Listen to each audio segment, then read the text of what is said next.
कथा। भगवान श्री कृष्ण के गुप्त ज्ञान को संजय ने जब सुना तो कहा, राधे राधे। जैसा मैं तो नीतू पांडे यूट्यूब चैनल पर सबका स्वागत करती हूँ। इस प्रसंग का वर्णन श्रीमद् भगवद गीता में मिलता है। इस प्रसंग में भगवान श्री कृष्ण के गुप्त ज्ञान को संजय ने सुना और सुनकर कहते हैं कि मैं तो धन्य हो गया जो अपने गुरु जी के माध्यम से दिव्य दृष्टि प्रदान हुई और जिससे मैं भगवान श्री कृष्ण के द्वारा कहे जाने वाले उस गुप्त ज्ञान को सुन सका और भगवान के विराट स्वरूप के दर्शन कर सका।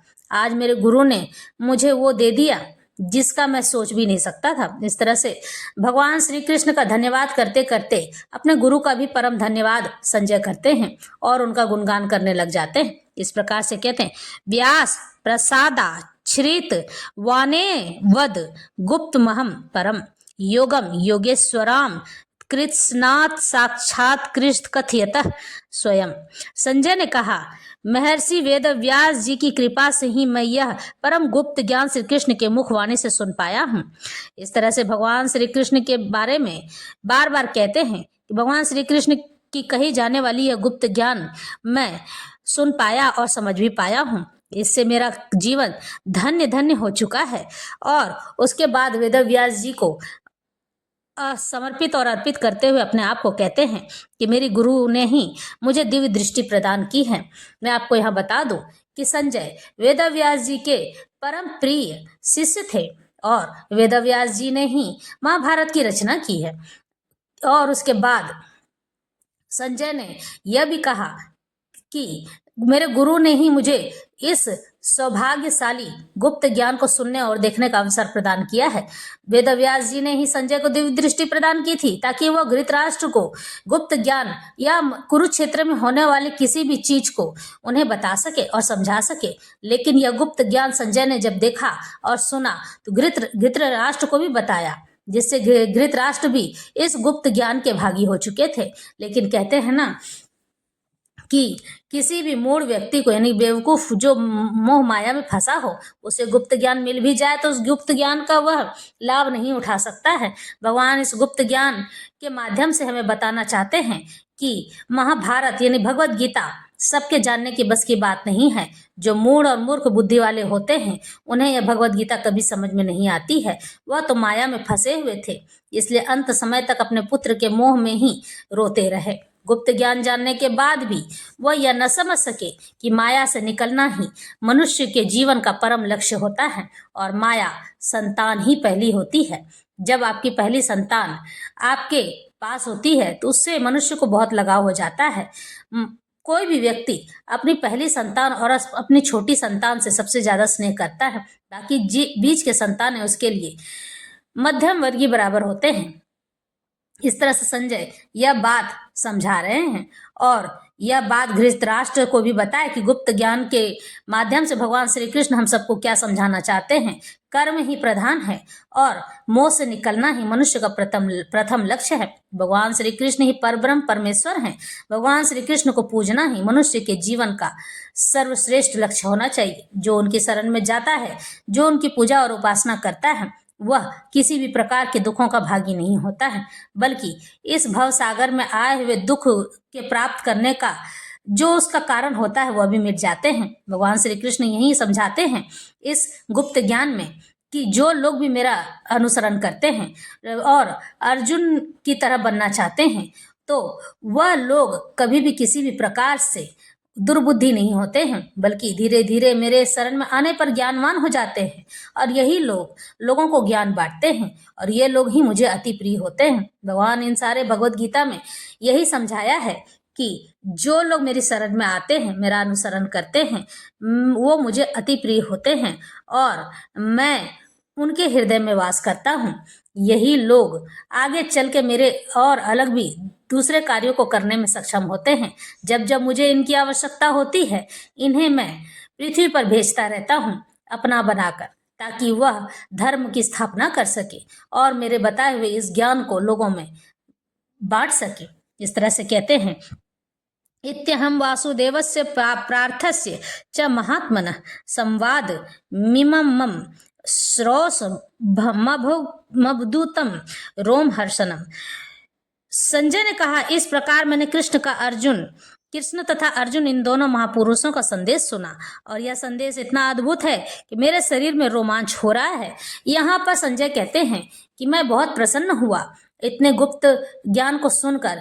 यह गुप्त ज्ञान तो मेरे मन में प्रसन्नता लेकर आया है। मैं बहुत प्रसन्न हो रहा हूँ और अपने गुरु को बार बार धन्यवाद देते हैं। यह बात कहते हैं कि मेरे गुरु ने ही इसका मार्ग दिखाया है, उन्होंने ही मुझे दिव्य दृष्टि प्रदान की, जिसके कारण से मैं यह भगवत गीता सुन पाया और देख पाया। इस तरह से मैं भी इस भगवत गीता का साक्षी हो चुका हूँ। और यही बात धृतराष्ट्र को संजय सुनाते हैं और बार बार अपने गुरु का आदर करते हुए उनका धन्यवाद करते हैं। इस तरह से कहते हैं कि गुप्त ज्ञान में भगवान श्री कृष्ण ही सर्वोत्तम, सर्वश्रेष्ठ और परम पर ब्रह्म है। उनके सिवा ना कोई दूसरा है और ना ही कोई हो सकता है।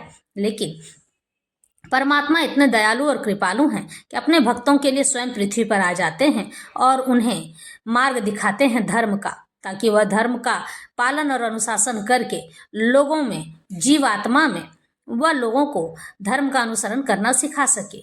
कलयुग यूं ही नहीं आया है, कलयुग को बढ़ावा हमने ही दिया है। जो लोग भी स्त्री गमन करेंगे, जो लोग भी जुआ खेलेंगे, जो लोग भी शराब का प्रयोग करेंगे, जो लोग भी मांस खाएंगे, ऐसे लोग ही कलयुग को बढ़ावा देते हैं। और यही लोग गौ हत्या भी करते हैं, ऐसे लोग ही गंदी गालियां देते हैं, ऐसे लोगों के ही नज़र में खोट रहती है। शराब पीने के बाद पुत्री और अपनी पत्नी में अंतर नहीं रह जाता है, वह पुत्री के साथ भी भोग कर सकता है। लेकिन क्या हमारा गुप्त ज्ञान भगवत गीता यह कहता है कि संबंधों को तार तार करके, तोड़ करके उसकी हंसी उड़ाई जाए या उसका अपमान किया जाए? ये तो उचित नहीं है। भगवान श्री कृष्ण यही समझाना चाहते हैं कि यह भगवत गीता कलयुग के लिए ही है। लोग बार बार जब इसे पढ़ना आरंभ करेंगे तभी वो समझेंगे। एक बार में, दो बार में, तीन बार में जल्दी भगवत गीता समझ नहीं आती है। तो भगवान यही समझाना चाहते हैं कि मेरे बातों को वो लोग कभी नहीं समझ सकते हैं जो कि मेरी शरण में नहीं आए हैं, जिन्हें मैं चुनता हूँ। हे अर्जुन, उन लोगों का कोई क्या बिगाड़ेगा? उन्हें तो भगवत गीता एक बार में ही समझ आ जाती है और वो लोग केवल और केवल मेरा अनुसरण करते हैं। कुछ लोग हमारे भगवत गीता को जानना और समझना चाहते हैं। वो लोग कर्म के बारे में बताते तो हैं, लेकिन क्या मैं आपको बता दूं कि कर्म को समझ नहीं पाते हैं। आखिर कर्म क्या है, धर्म क्या है और कर्तव्य क्या है? ये तीनों चीजें अलग अलग बातें हैं। कर्म जो हम नित्य प्रति करते हैं, कर्म जो हम अपने बच्चों का लालन पालन करते हैं, धर्म जो हम अपने माता पिता का आदर करते हैं, कर्तव्य जो लोगों को ज्ञान देता है, जो लोगों को सही मार्ग बताता है। यही नहीं, दुनिया भर की बातें सुनकर भी वो सामने वाले का भला चाहता है। यह उसका परम कर्तव्य है कि वह सामने वाले को, अगर वह मूढ़ बुद्धि का है, यानी कि गंदी बुद्धि का है, उसका दिमाग नहीं चलता है, तो सामने वाला व्यक्ति अगर किसी भी प्रकार से उसे ज्ञान देना चाहता है, उसे समझाना चाहता है, तो यह वह अपने कर्तव्य को निभा रहा है, ना कि वह उसके वह कर्म है।